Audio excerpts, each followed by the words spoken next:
We are now ready to attach the Rultract post clamp to the OR table bed rail. There's a couple of key points we have to make here.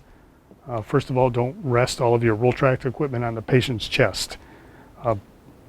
When you put the Rultract clamp on the OR table bed rail, there may be a drape over the rail and you may not be able to see it.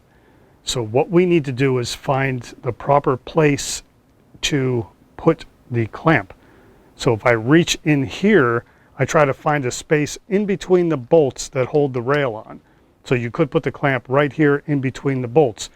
You could also put the clamp, as I have it here in this example, directly over a bolt. So the bolt is right in between the teeth of the clamp. What you do not want to do is what I'm showing here in this example, where the teeth are hitting the bolt. If the teeth hit the bolt, the clamp is designed to move from one side to the other.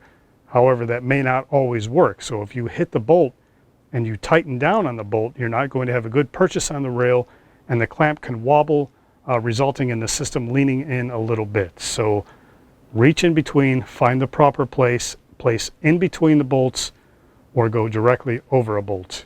Do not clamp onto a bolt. Okay, so once you find that proper placement,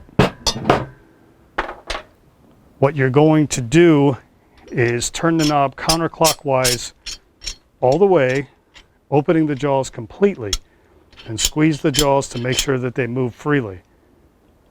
Once you're sure that the jaws are open all the way and functioning properly, you're going to set the top jaw onto the rail, and then you're going to rotate it in while squeezing the jaws together.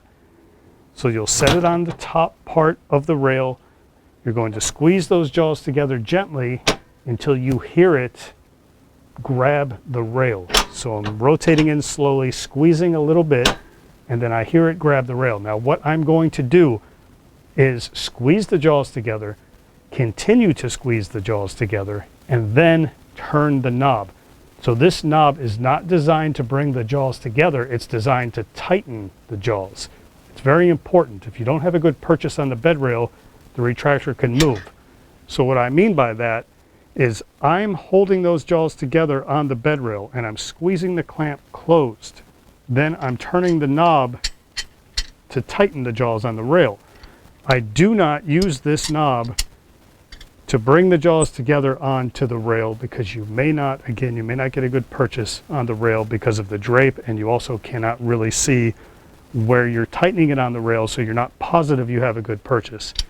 If you do it the way that we describe it, and squeeze them together, hold them together, tighten the knob, you will always get a good purchase on the rail. The retractor won't move.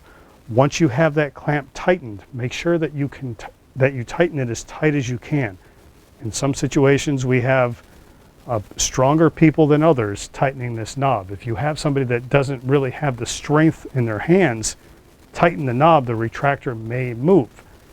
So keep that in mind when whoever's placing this retractor clamp on the bed rail. You want to be able to tighten it as tight as you can. Now, it doesn't take the strongest person in the world to do it, but you have to make sure that you're tightening it as tight as you can.